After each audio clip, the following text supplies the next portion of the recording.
Hello, everybody. I'm Dennis Prager. This is the Ultimate Issues Hour, UIH, as we call it here in code. So I have revealed a state secret of the Dennis Prager Show. The reason for the Ultimate Issues Hour, the third hour on Tuesdays, is very simple. People are understandably caught up in the problems of daily life.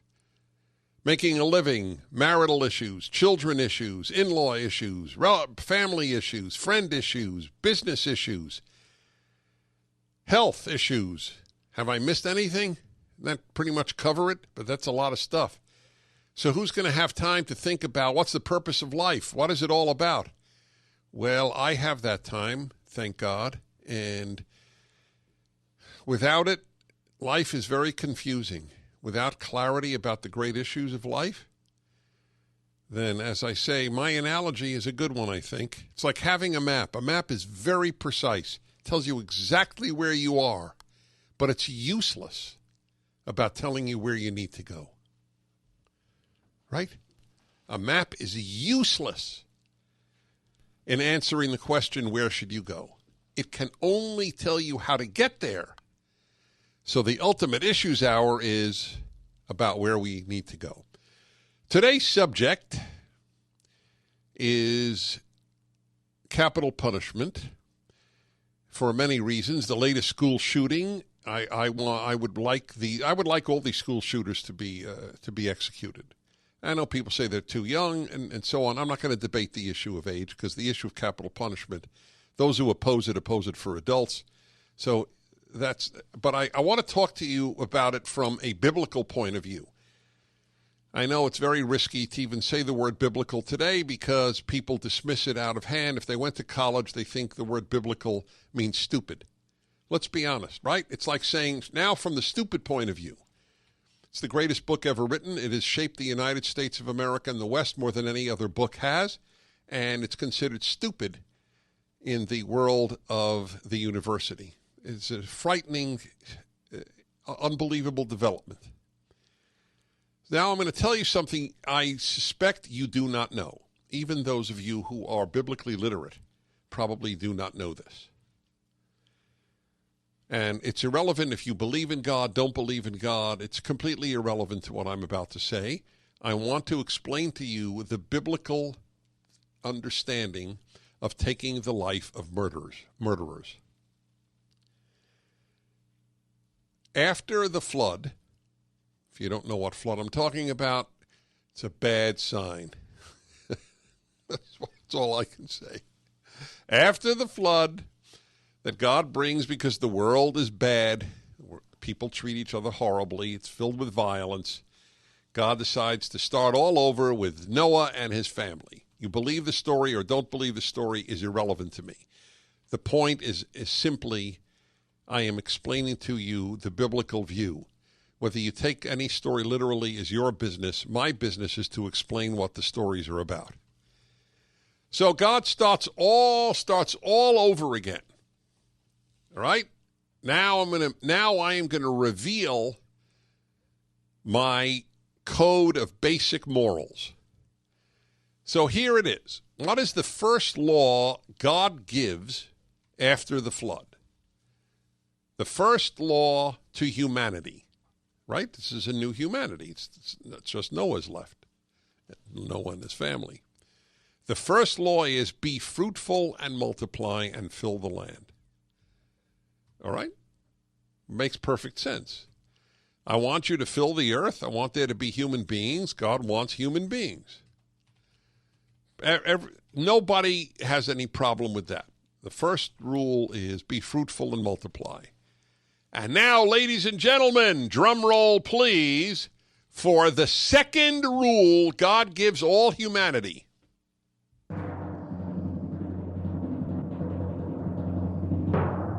It is such a big deal, I want another drum roll.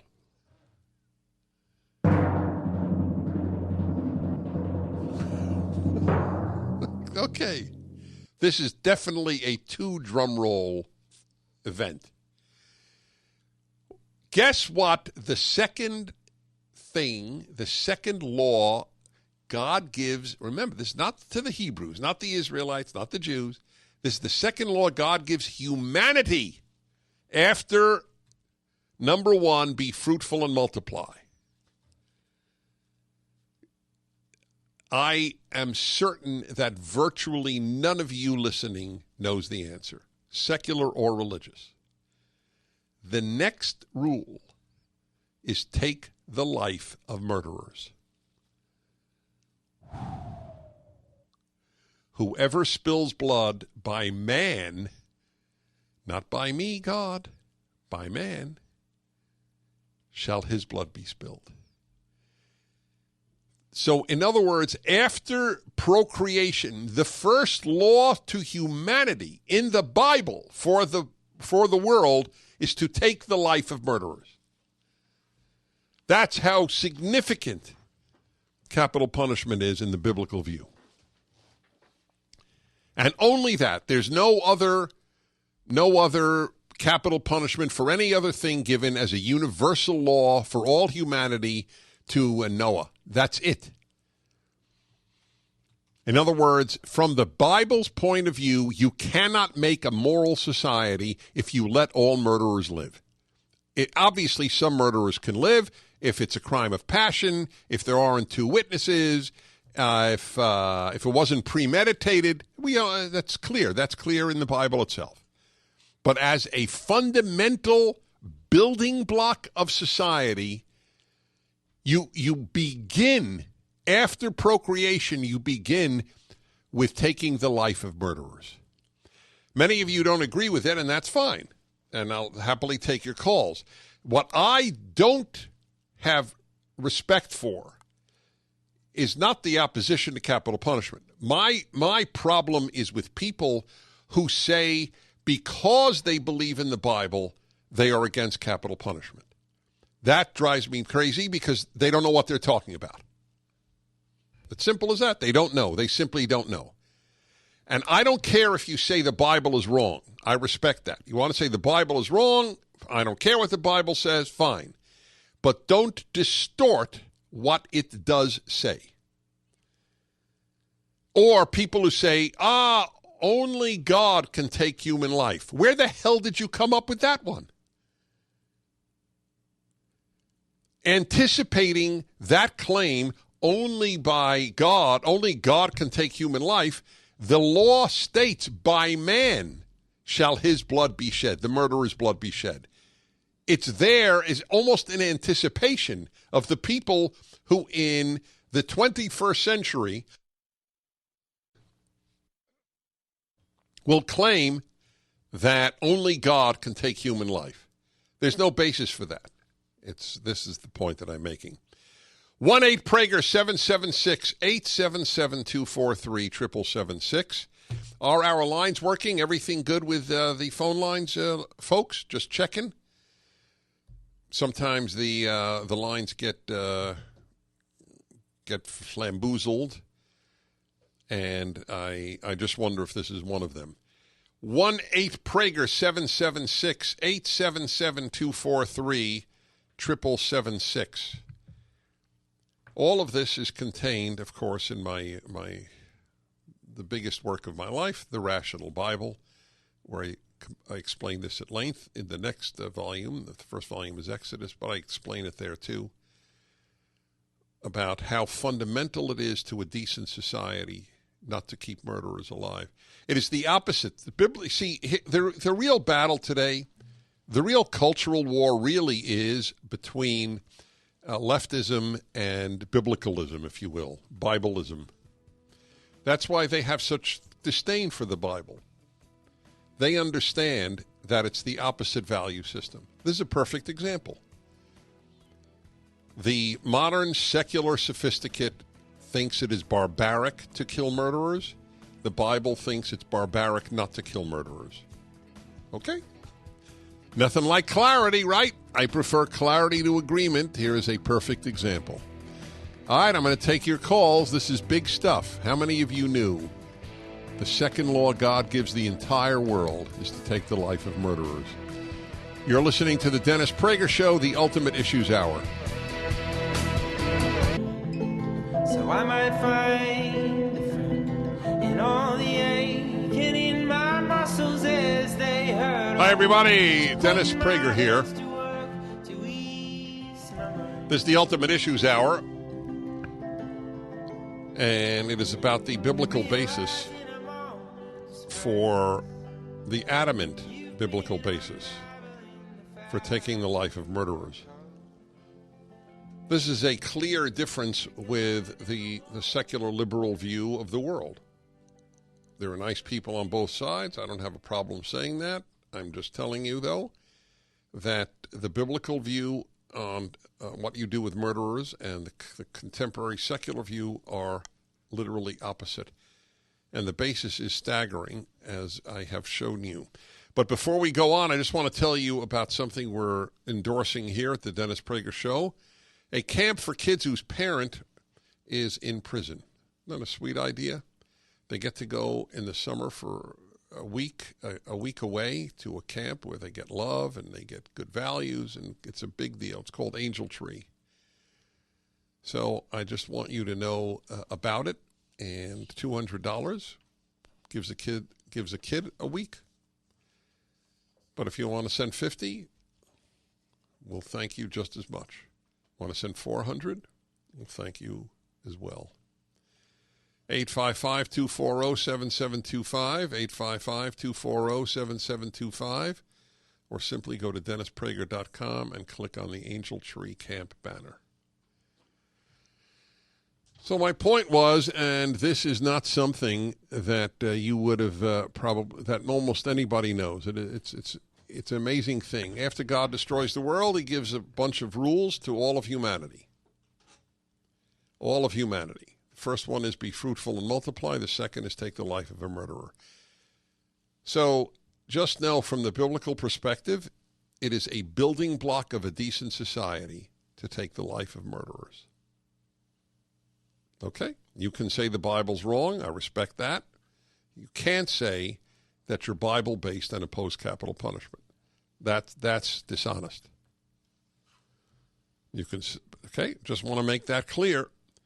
It's the second law for all of humanity. There are very few laws for all of humanity. Most of the laws in the Bible are for Jews. Obviously, I think most of them are worthwhile for everybody, but that's a separate issue entirely. Okie dokie. Let's go to your calls here. 1-8-PRAGER-776. Don't be offended if you don't get through. Or if we drop that call, there are a million reasons why we take some and don't take some. All righty, 1-8-PRAGER-776. Dennis in Detroit. Hello, Dennis. Hello, Dennis. Any reason I'm not hearing the caller? Sean, you have any theory? Oh, I'm sorry. Here we go. Oh, okay. It was you. All right. I see I would put you in the punishment room, Dennis, but I can't. You're not here. Well, that's okay. We'll let Triple G take it. That is a beautiful gesture on your part. Triple G should go in the punishment on your behalf. I got to remember that. All right, go ahead. So my understanding is that the New Testament supplants whatever the Old Testament attempted to teach. So while we can say for the Christian. Yeah. Correct. Let me be straightforward. I am Catholic. Right. So when you hear eye for eye, tooth for tooth, a lot of the atheists will use that as you are a violent people. No, in the New Testament, Jesus taught, love thy neighbor. Right. But just to be intellectually honest here, love thy neighbor comes from the Old Testament. Leviticus 19:18. It was repeated by Jesus. I'm sorry? It was repeated by Jesus. Correct, but it's originally he's stating something that's in the Torah. Just want to make that clear for the listeners. Go ahead. Thank you. So just as you quoted the verse to Noah about taking the life of murderers, I think in the New Testament it is supplanted by Jesus' commandment to the apostles, those whose sins you bind on earth are bound, those whose sins you forgive are forgiven. I think that is a later validation that if you bind sins on earth of murderers, there's nothing wrong with capital punishment.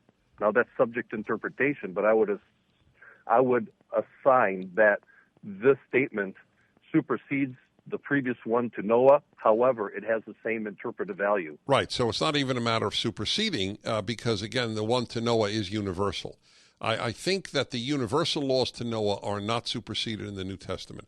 I think that specific laws, especially ritual laws to Jews, for a Christian is superseded. But I don't believe the universal laws that are given to Noah are.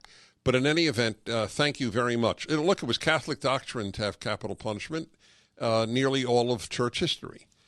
But in the modern era, like Judaism and Protestantism, liberal currents, left-wing currents have been tremendously influential in Judaism and Christianity, and the opposition to capital punishment arose for no good reason, in my opinion. I mean, you could say, there may be a mistake made or this. Okay, I understand that. But in principle, if you know, like the school shooters, there's no mistake possible.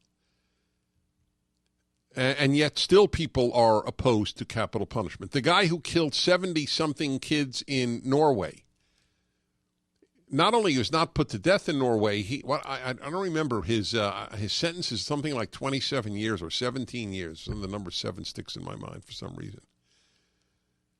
And that's considered to be very moral. That's the sign of a truly morally sophisticated society.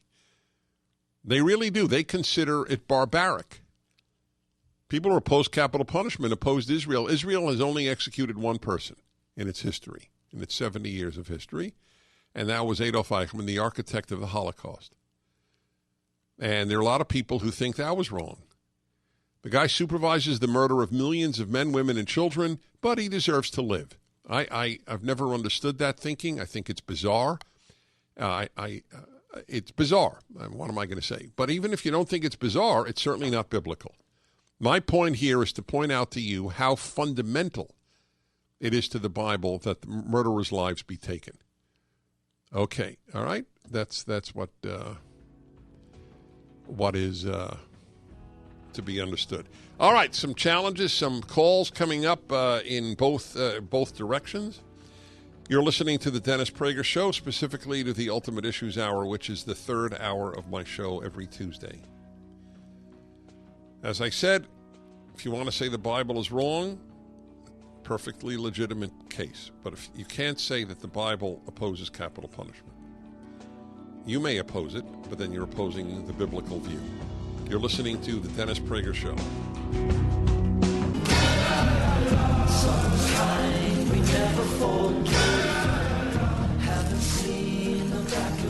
This is the Ultimate Issues Hour on the Dennis Prager Show. I'm Dennis Prager. It's an honor to be with you. Ultimate Issues Hour is the third hour every Tuesday. The great issue today, the ultimate issue today, is the biblical basis of capital punishment. Very few people know it. They know it's there, but it's vague. But what I'm trying to do here is show you how central it is to an ethical society. It is a building block. It is the second law God gives humanity after the flood, starting the world anew to try to make goodness prevail. First, be fruitful and multiply. Second, take the life of a murderer. Pretty big deal, no? All righty, everybody. So let's go to your calls here because this is really, really important. And let's go to Ray in Livermore, California. Hi, Ray. Hey, Dennis. Great show. Thank you. Love the ultimate issues. Cain, we're told in the Bible, was the first murderer, and he did not receive capital punishment. He was exiled. What are your thoughts on that? There are a number of thoughts. First of all, that preceded the law that God gave to Noah and humanity. So there was no way, if God had executed him, he would have said, gee, I didn't know that I would be killed for killing Abel. he would have had a good defense in saying, "Oh, this is a punishment that I never knew existed." Number two, it wasn't premeditated murder, and this is the more important point even than the other. The capital punishment is clearly over and over repeated. It is only for premeditated murder. We have no basis to believe that Cain premeditated or B, even wanted to murder Abel. He hit him and Abel died. Okay? Yeah, great. I love the show. Great. I love you. I appreciate it. Wonderful. Nothing like answering a question. Bob in Minneapolis. Dennis Prager. Hi, Bob. Dennis Prager. First of all, I want to say that I believe in capital punishment because man was created in the image of God. That's exactly what it says in that verse in Genesis. Go ahead. Yeah, so his life is to be valued and respected. But I have a question about Moses when he killed the Egyptian who was beating up his fellow Israelite. Then Moses killed him. Now, is that the same thing where, like, he just meant to beat him up and not kill him? And was it similar to where he would flee to one of the cities of refuge where somebody who committed homicide? Well, there's a very real possibility that he was saving the life of the slave. We don't know to what extent the slave was being beaten. But since there was nothing at all to stop an overseer in Egypt from killing a slave meant nothing. It was like pulling a branch off a tree. So he may well have acted in defense of the life of the slave, and that would be perfectly moral. But in any event, he hit a guy who was beating a slave. Frankly, I wish more people had done that. Did the city of refuge come later?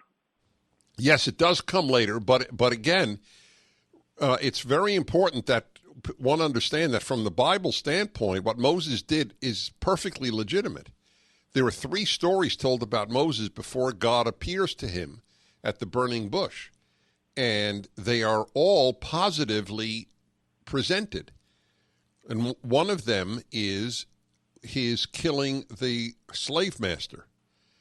So the Bible finds it, obviously, in the case of Moses, to have been a moral act. And it was certainly not premeditated. There's no sense. He walked out there and he saw this happening, so he wouldn't have qualified for capital punishment anyway. But it's a very good question, and I appreciate your asking. Nancy in West Hills, California. Nancy, hi. Dennis Prager. Oh, hi, Dennis. Hi. I can't believe I got through. So I have to tell you, I've learned so much from you, and Good. I'm honored to speak to you. But Thank you. I just have a question. If how do we know what to take literally if we don't take an eye for an eye literally, and other things we don't take literally? Because I've always believed in the death penalty, and then I started. All right, I'm going to answer you. Hang on, I'm going to answer you. I got to take a break, and I will talk to you about that. Dennis Prager here, Ultimate Issues Hour. The biblical basis for capital punishment is the subject. It is the second law God gives the entire world. The first is be fruitful and multiply. The second is take the life of murderers. That's pretty remarkable. That's how important it is. From the biblical point of view, you cannot make an ethical society if you let all murderers live. I subscribe to that 100%. It's completely out of fashion today, so you have a choice. You have a biblical view of the world, or you have the secular left view of the world. Okay, it's fair. My task is to clarify differences. Back to you, Nancy, in West Hills, California. You have a very good question. How do we know to take that literally, but not eye for an eye? Well, there are a lot of answers. Let me give you a few. First of all, you can't do eye for an eye. You can take a life, but you can't take an exact eye for an eye or an exact arm for an arm or leg for a leg. The Hebrew doesn't even say do it. It just says, the literal Hebrew, by the way, is hand under a hand, eye under an eye. And so, in other words, the eye of a nobleman is I did this. I have a whole video on this at PragerU, and you'd love it, Nancy. But it was an amazing leap forward that you can't take more than an eye if your eye was taken out. You can't take a life for an eye. The purpose of the eye for an eye, lex talionis, was to state the equality of all people. A nobleman's eye was worth a peasant's eye. You can't take more than an eye in revenge. That's what it meant. But it was always understood that you can't do it literally because it's not possible to injure someone exactly the way they were injured. But it is possible to take a life, just the way somebody else took a life. And beside that, as I said, this is the second law. It's pretty clear. I mean, if God wasn't talking literally, then he wasn't talking literally when he said, be fruitful and multiply. Then nothing is literal, and then the whole thing is pointless. Okay? Okay. All right, great. Thank you so much. Appreciate it. David in Los Angeles, California. Hello, David. Dennis Prager. Yes, I should have used the fake name because it'll cause consternation among my colleagues. I'm a criminal defense attorney. I've handled about 200 murders, and I have to tell you, the pain that I read in the transcripts, you have no idea how right you are. There's times when I read the transcripts, the victim impact statements, and I just go downstairs and tell my wife, I need a drink. There are people who used to celebrate Christmas and they can't take the box of decorations down from the closet anymore. I had a mother who, she knew her child was dead. They found the burnt bones, and she keeps the child's cell phone active because maybe the tests were wrong. The damage that's done. God bless you, my friend. God bless you. Yeah. I can't tell you how valuable you are, and I pray that one day you will feel free to write this up. As a criminal defense attorney, you've been involved with so many murder cases. You would have great credibility. I think there's a heartlessness, a meanness to the opposition to capital punishment movement. I really do. We have different hearts. I've said this from the beginning, from the earliest days of my career. Not only do I have a different mind than people who oppose capital punishment, I have a different heart. If you read, God, I'm choking up, I'm sorry. If you read the victim impact statements, your heart's in the right place. That's right. The reason why I haven't written the book is I'm sure you know how hard it is to write a book. I've thought of it, but it's very hard. What you should do is make notes, and then ultimately, if you find it easier, record it, and then get a ghostwriter. There's nothing wrong with that. A lot of people do that. I don't expect you to have the facility. Look, I can't be a lawyer. Why should you be a writer? I totally understand that. But I think it's so important that what you hit the nail on the head. There is a callousness, I believe, on the part of activists against capital punishment. They think they're sweet and kind and beautiful. I think they're callous to the pain that he just described in this call.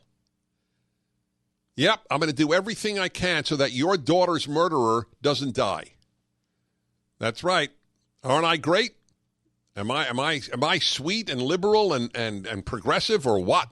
I think the world of myself because I'm keeping all of your kids' murderers alive. I'm a great man. I'm a great woman. That's what they think. That's exactly how they think.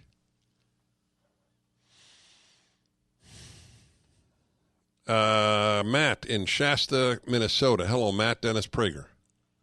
What a thrill. We'd love to invite you to come back to Minnesota. I am coming back. Shapiro in 2024. You're thinking what of 20? What? Say it again. Shapiro Prager in 2024. I think we can take Minnesota. Oh, Shapiro and Prager. That's hysterical. So far it's been Elder and Prager, Carolla and Prager, and now Shapiro and Prager. Yes. Anyway, I'm happy with all three. So fine. My question is this: if we track with you on the killing and the murder how do you determine who does the killing of the murderer? Well, the answer is given in this phenomenal, and that's why I'm devoting this Ultimate Issues Hour to this subject, this phenomenal, unknown to even people who read the Bible, fact that God says, after be fruitful and multiply, by man shall his blood, the murderer's blood, be shed. Society will choose somebody to do it. God is telling us, though, it is not, don't wait for me to kill murderers. It's your job. It's a fundamental building block of a decent society in the biblical view. I'm Dennis Prager. We continue. Me a song that I'll always hear. Tell me a story that I can read. Tell me a story that I believe. Hi, everybody. I'm Dennis Prager. And you're listening to the Dennis Prager Show, the Ultimate Issues Hour. Final segment today. The biblical basis of capital punishment is the topic. As I said at the beginning, I don't mind if somebody says I don't agree with the Bible. It's a perfectly intellectually honest statement. The Bible is wrong, you're right, okay. But it's people who cite the Bible or who claim to be guided by it and then oppose capital punishment. I have a hard time with them because they're not being intellectually honest. It is adamantly for it. It is the second law God gives the entire world. Okay, I keep emphasizing that in Genesis 9. The first rule is be fruitful and multiply, and nobody would know this. The second law given to all of humanity, not to the Jews, to all of humanity, is take the life of a murderer, and by man shall his life be taken. Emphasis. Don't wait for me, God, to do it. So you have a choice on what type of society do you want? One in which all murderers are allowed to live, or in which some murderers are put to death, premeditated specifically. All right?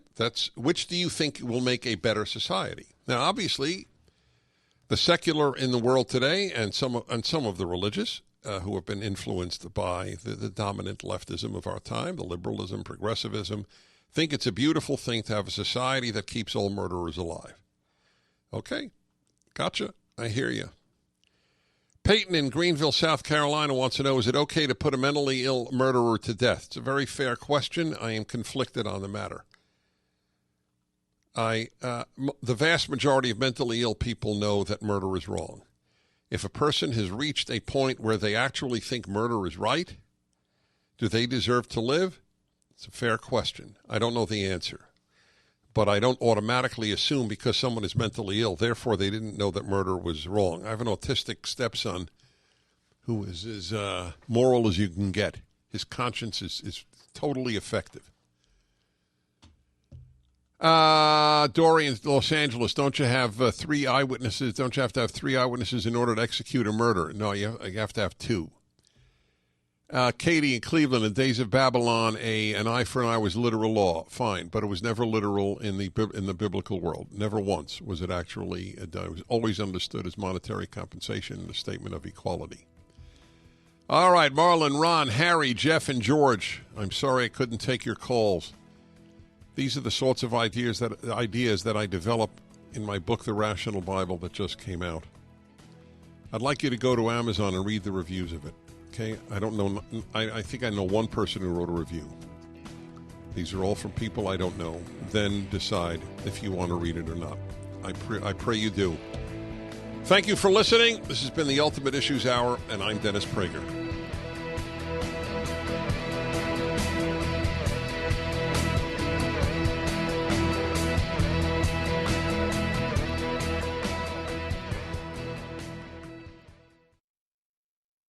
There are almost no issues where I don't understand both sides. Taxation, the size of government, abortion, socialism, capitalism. As strongly as I feel about any issue, I understand the opposition.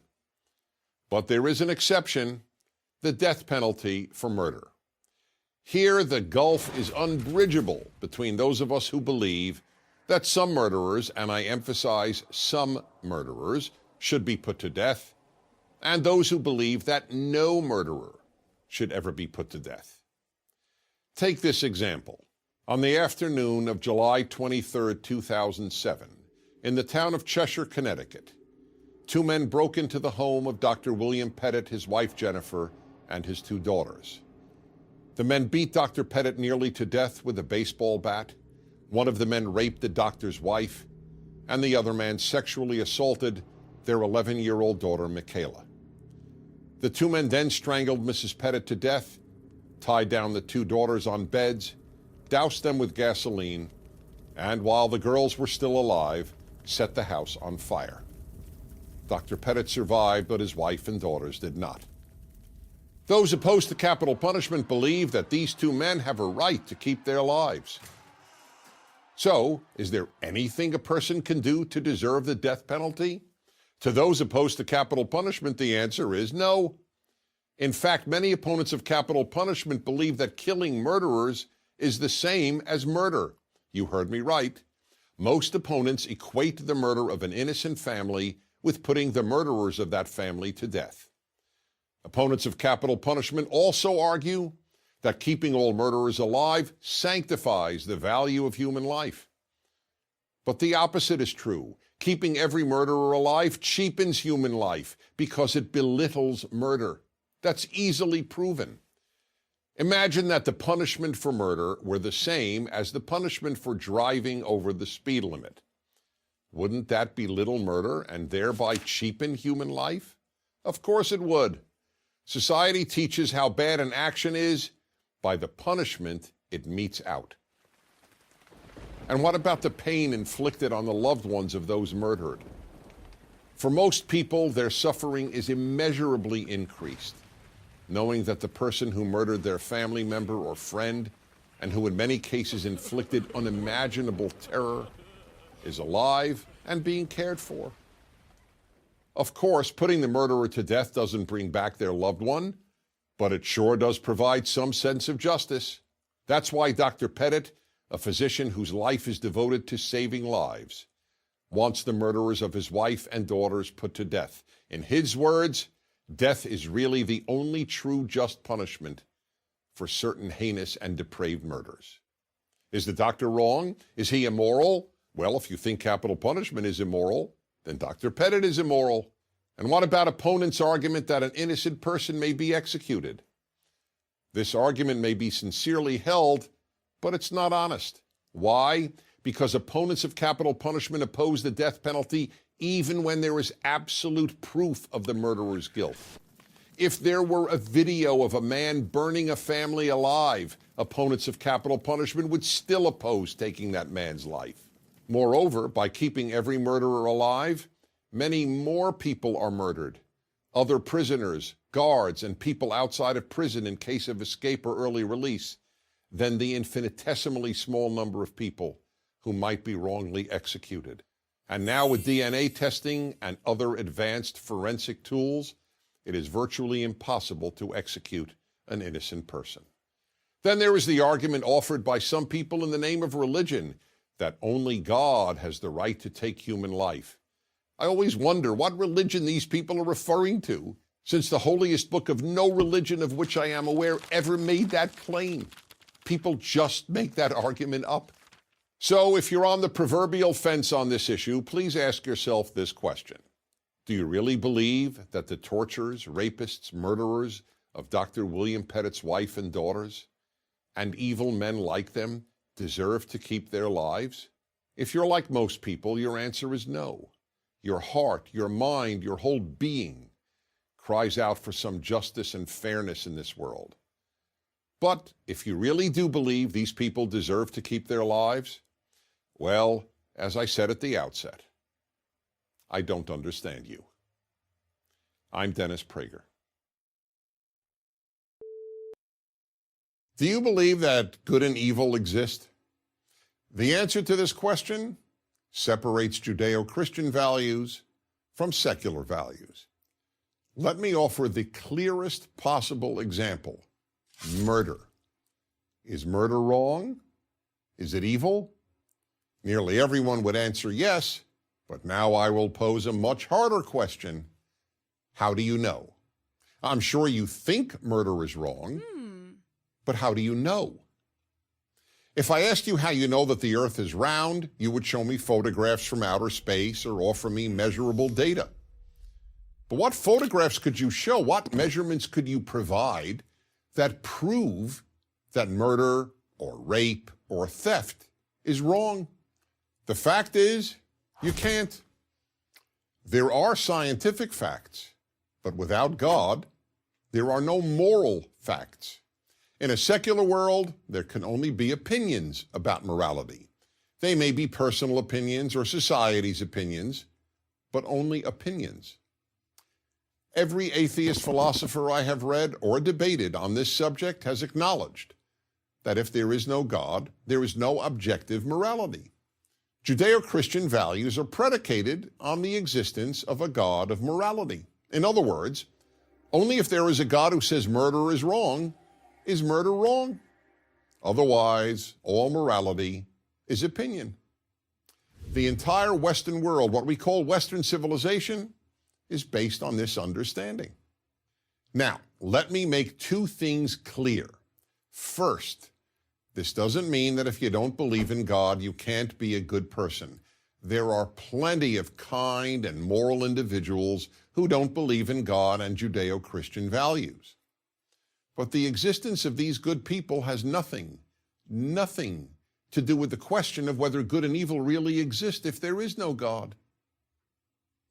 Second, there have been plenty of people who believed in God who were not good people.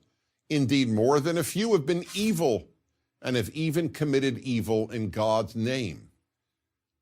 The existence of God doesn't ensure people will do good.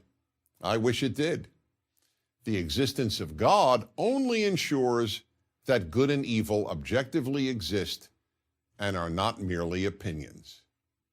Without God, we therefore end up with what is known as moral relativism, meaning that morality is not absolute, but only relative to the individual or to the society.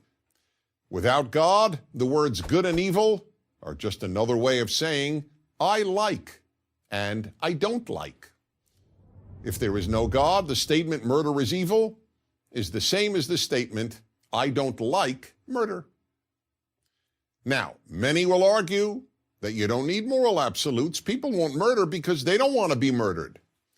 But that argument is just wishful thinking. Hitler, Stalin, and Mao didn't want to be murdered, but that hardly stopped them from murdering about 100 million people. It is not a coincidence that the rejection of Judeo-Christian values in the Western world by Nazism and communism led to the murder of all these innocent people. It is also not a coincidence that the first societies in the world to abolish slavery, an institution that existed in every known society in human history, were Western societies rooted in Judeo-Christian values. And so were the first societies to affirm universal human rights, to emancipate women, and to proclaim the value of liberty. Today, the rejection of Judeo-Christian values and moral absolutes has led to a world of moral confusion. In the New York Times in March 2015, a professor of philosophy confirmed this. He wrote, "What would you say if you found out that our public schools were teaching children that it is not true that it's wrong to kill people for fun? Would you be surprised? I was." The professor then added, "The overwhelming majority of college freshmen view moral claims as mere opinions." So then, whatever you believe about God or religion, here is a fact. Without a God who is the source of morality, morality is just a matter of opinion. So, if you want a good world, the death of Judeo-Christian values should frighten you. I'm Dennis Prager.